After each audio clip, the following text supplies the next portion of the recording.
ये गलतियां भगवान कभी माफ नहीं करते। आज ये सच जान लो कि अनजाने में हुई भूल और जानबूझकर किए गए पाप के बीच एक बहुत महीन रेखा होती है, और जब तुम उस रेखा को पार करते हो तो ब्रह्मांड का न्याय चक्र तुम्हें कभी नहीं छोड़ता। हम अक्सर सोचते हैं कि मंदिर जाकर कुछ दान कर देने से या गंगा में डुबकी लगा लेने से हमारे सारे पाप धुल जाएंगे, लेकिन कुछ ऐसी भूलें हैं जिनका दंड स्वयं काल के स्वामी तय करते हैं और उनकी अदालत में कोई वकील नहीं होता। कितना दर्द होता है ना जब हम देखते हैं कि हमारे जीवन में अचानक दुखों का पहाड़ टूट पड़ा है। हम सोचते हैं कि हमने तो किसी का बुरा नहीं किया, फिर हमारे साथ ऐसा क्यों हो रहा है। वो मानसिक पीड़ा, वो अपनों से मिलने वाला धोखा और वो अशांति जो रात की नींद छीन लेती है, अक्सर ये हमारे उन्हीं कर्मों का फल होता है जिन्हें हम छोटी सी गलती समझकर भूल चुके होते हैं। जब हम किसी की आत्मा को इतना दुखा देते हैं कि उसकी आंखों से निकला हर आंसू हमारे विनाश की गवाही बन जाता है, तब हृदय में एक ऐसी टीस उठती है जिसे कोई दवा ठीक नहीं कर सकती। हम भटकते रहते हैं, शांति की तलाश करते हैं, पर वो बोझ कम नहीं होता, क्योंकि ईश्वर की नजरों में हमने मर्यादा का उल्लंघन किया होता है। पर सच तो ये है कि भगवान श्री कृष्ण दयालु तो हैं, पर वे न्यायप्रिय भी हैं। भगवद गीता में वे कहते हैं कि जो व्यक्ति अहंकार के वश में होकर दूसरों का अपमान करता है, जो विश्वासघात करता है और जो स्त्री की गरिमा को ठेस पहुंचाता है, उसके कर्मों का फल उसे इसी जन्म में भोगना पड़ता है। क्षमा केवल तब मिलती है जब गलती अनजाने में हुई हो और मन में सच्चा पश्चाताप हो। लेकिन अगर तुम किसी की मजबूरी का फायदा उठाते हो, अगर तुम अपने स्वार्थ के लिए किसी का घर उजाड़ते हो या किसी बेगुनाह पर झूठा लांछन लगाते हो, तो याद रखना कि उस समय साक्षात नारायण तुम्हारे विरुद्ध खड़े होते हैं। कुछ गलतियां ऐसी होती हैं जिनका दागदान पुण्य से नहीं, केवल दंड से ही मिटता है। इसका समाधान ये नहीं है कि तुम डर के मारे जीना छोड़ दो, बल्कि समाधान है सजगता और धर्म का मार्ग। अपनी वाणी पर नियंत्रण रखो, अपने अहंकार को प्रभु के चरणों में त्यागो और कभी भी किसी का हक मत मारो।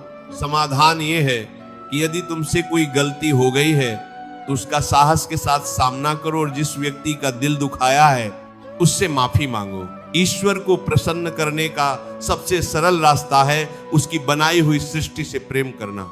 जब तुम दूसरों के प्रति करुणा रखते हो तो अनजाने में हुए पाप भी कम होने लगते हैं, लेकिन जानबूझकर की गई बुराई का कोई प्रायश्चित नहीं है। इस ईश्वरीय न्याय और उन गलतियों के भयंकर परिणाम को समझने के लिए हमें पुराणों के उस प्रसंग की ओर चलना होगा जहां एक अत्यंत शक्तिशाली योद्धा और विद्वान को उसकी एक गलती ने कभी ना खत्म होने वाले दंड का पात्र बना दिया। यह कथा है महाभारत और पुराणों में वर्णित अश्वत्थामा की। अश्वत्थामा द्रोणाचार्य का पुत्र था, परम विद्वान था और महादेव के अंश से उत्पन्न हुआ था। लेकिन युद्ध के अंतिम समय में उसने एक ऐसी गलती की जिसे भगवान श्री कृष्ण ने कभी माफ नहीं किया। अश्वत्थामा ने प्रतिशोध की अग्नि में जलते हुए पांडवों के 5 सोते हुए पुत्रों की हत्या कर दी और अंत में उत्तरा के गर्भ में पल रहे अजन्मे शिशु परीक्षित पर ब्रह्मास्त्र चला दिया। यह एक स्त्री और एक निर्दोष अजन्मे बच्चे के विरुद्ध किया गया जघन्य अपराध था। जब अश्वत्थामा श्री कृष्ण के सामने लाया गया तो कृष्ण ने उसे कभी न खत्म होने वाला दंड दिया।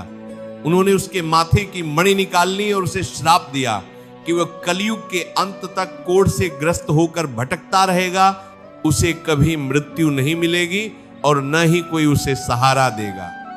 ये कहानी हमें सिखाती है कि चाहे आप कितने भी शक्तिशाली या विद्वान क्यों न हो, यदि आप निर्दोषों पर वार करते हैं और मानवता की मर्यादा लांघते हैं, तो साक्षात ईश्वर भी आपके विरुद्ध दंडनायक बनकर खड़े हो जाते हैं। कुछ गलतियां वाकई माफी के योग्य नहीं होती।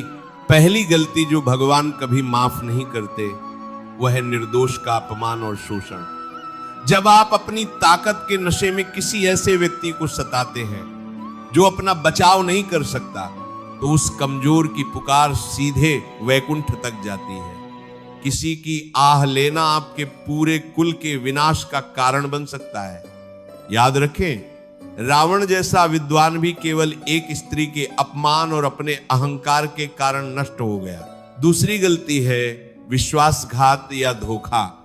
जब कोई आप पर आंख बंद करके भरोसा करता है और आप अपने तुच्छ स्वार्थ के लिए उसका भरोसा तोड़ते हैं, तो आप केवल एक व्यक्ति को नहीं बल्कि उस ईश्वर को धोखा दे रहे होते हैं जो उसके हृदय में वास करता है। विश्वासघात का पाप 7 जन्मों तक पीछा नहीं छोड़ता। रिश्तों में ईमानदारी न बरतना और किसी की भावनाओं के साथ खिलवाड़ करना एक ऐसा ठण है जिसे आपको ब्याज समेत चुकाना ही होगा। तीसरी गलती है अपने माता पिता और गुरु का अनादर। शास्त्र कहते हैं कि माता पिता साक्षात देवता हैं। जो व्यक्ति उन्हें रुलाता है या बुढ़ापे में उन्हें बेसहारा छोड़ देता है, उसे मंदिर जाने का कोई अधिकार नहीं है। ऐसे व्यक्ति की कोई भी पूजा स्वीकार नहीं की जाती। गुरु जो आपको अंधकार से प्रकाश की ओर लाता है, उसका अपमान करना आपके भाग्य के सारे दरवाजे बंद कर देता है। चौथी गलती झूठी गवाही और अधर्म का साथ देना। यदि आप अपनी आंखों के सामने अन्याय होते देख रहे हैं और चुप हैं या फिर स्वार्थ के कारण झूठ का साथ दे रहे हैं, तो आप भी उस पाप के बराबर के हिस्सेदार हैं। कुरुक्षेत्र के मैदान में भीष्म पितामह और द्रोणाचार्य जैसे महान लोग भी इसलिए मारे गए क्योंकि उन्होंने अधर्म का पक्ष लिया था। ईश्वर सत्य का साथ देने वालों का हाथ कभी नहीं छोड़ता, पर अधर्मियों को कभी क्षमा नहीं करता। रिश्तों की सच्चाई हमें यही सिखाती है कि हम दूसरों के साथ वैसा ही व्यवहार करें जैसा हम खुद के लिए चाहते हैं। यदि आप आज किसी को रुला रहे हैं तो तैयार रहिए कि कल कोई और आपको भी रुलाएगा। सफलता का रास्ता कभी भी दूसरों की लाशों पर चेचकर नहीं बनाया जाना चाहिए। वह सफलता स्थायी नहीं होती। असली सफलता वह है जहां आपके साथ साथ दूसरों का भी कल्याण हो। मानवीय अनुभव बताते हैं कि जिस व्यक्ति ने अपने जीवन में ईमानदारी और सेवा का मार्ग चुना, उसे कठिन से कठिन समय में भी ईश्वर का सहारा मिला।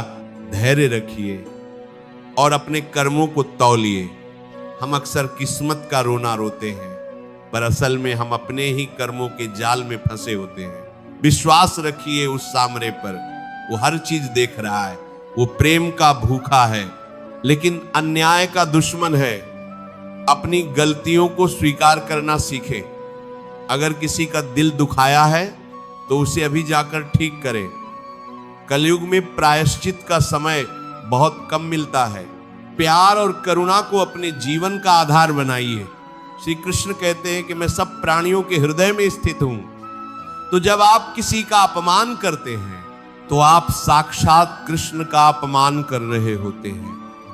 रोजमर्रा की जिंदगी में छोटी छोटी बातों का ध्यान रखें। किसी भूखे को खाना खिलाना, किसी दुखी के चेहरे पर मुस्कान लाना, ये सब वो कर्म हैं जो आपके पुराने पापों के प्रभाव को कम कर सकते हैं। पर याद रहे, जानबूझकर की गई बुराई का कोई तोड़ नहीं है। किस्मत का खेल बड़ा अनोखा है। जो आज राजा है वो कल रंक बन सकता है यदि उसके कर्म अशुद्ध हैं। अपनी शक्तियों का सही उपयोग करें। पद और प्रतिष्ठा केवल सेवा के लिए मिलती है, अहंकार के लिए नहीं। जब आपके पास अधिकार हो तब आपका आचरण और भी विनम्र होना चाहिए। ईश्वर उन्हीं पर कृपा करता है जो शक्ति पाकर भी झुके रहते हैं। मेरे प्यारे साथियों, ये जीवन बहुत अनमोल है। इसे पापों की पोटली मत बनाइए। हर रात सोने से पहले अपने पूरे दिन के कर्मों का विश्लेषण करें। अगर आपसे कोई गलती हुई है तो अगले दिन उसे सुधारने का संकल्प लें। भगवान केवल उसी के साथ हैं जो सत्य की राह पर है। अपनी आत्मा को इतना शुद्ध रखिए कि जब ईश्वर आपसे मिले तो आपको अपनी आंखों में शर्म ना आए। भरोसा रखिए जो मार्ग कृष्ण ने दिखाया है वही परम सत्य है। डरिए मत, बस सजग रहिए। अपने रिश्तों में सच्चाई लाइए, अपने कर्मों में ईमानदारी लाइए और अपने हृदय में प्रेम जगाइए। यदि आप इन मूलभूत बातों का ध्यान रखते हैं तो ईश्वर स्वयं आपकी रक्षा करेंगे और आपको कभी भी दंड का पात्र नहीं बनना पड़ेगा। जीत हमेशा धर्म की ही होती है। आज का ये संदेश केवल सुनने के लिए नहीं बल्कि अपने जीवन में उतारने के लिए है। अपनी गलतियों को पहचानिए और उन्हें सुधारने का साहस जुटाइए। समय रहते संभल जाना ही बुद्धिमानी है, वरना वक्त जब अपना न्याय करता है तो फिर संभलने का मौका नहीं मिलता। अगर आज की इन बातों ने आपकी आत्मा को छुआ हो, अगर आपको लगा हो कि वाकई हमें अपने कर्मों के प्रति और भी गंभीर होना चाहिए, तो इस दिव्य चेतना को अपने तक ही सीमित न रखें। न जाने कितने लोग आज गलत रास्ते पर चल रहे होंगे जिन्हें शायद आपके एक छोटे से प्रयास और इस संदेश की सख्त जरूरत हो। आज से अपनी हर सांस में सत्य और प्रेम का संकल्प लें। खुद को इतना शान रखें कि महादेव स्वयं आपके हृदय में निवास करें। बुराई का रास्ता भले ही शुरू में आसान लगे पर उसका अंत भयानक होता है। सत्य का रास्ता कठिन हो सकता है। आपको महादेव परोसीना, आपको भरा परोसीना सत्तर का भयानक है, पर उसकी मंजिल परम शांति है। अगर आपको इस वीडियो से अपने जीवन को संवारने की प्रेरणा मिली है और आप भी धर्म के मार्ग पर चलने का संकल्प ले चुके हैं तो हमारे इस परिवार का हिस्सा जरूर बने। आपकी एक छोटी सी प्रतिक्रिया हमें ये बताने के लिए काफी है कि आप भी उस दिव्य न्याय और सत्य में विश्वास रखते हैं। अपनी श्रद्धा और अपनी भावना को व्यक्त करने के लिए कमेंट में राधे राधे जरूर लिखें। आपके एक एक कमेंट से हमें यह प्रेरणा मिलती है कि हम इस आध्यात्मिक मार्ग पर और भी दृढ़ता से आगे बढ़ें। चैनल को सब्सक्राइब करें, इस वीडियो को लाइक करें और उन सभी तक पहुंचाएं जिन्हें आज अपने कर्मों को सुधारने की प्रेरणा चाहिए। कमेंट में राधे राधे लिखें, सब्सक्राइब करें और अंत में राधे राधे, जय श्री कृष्ण।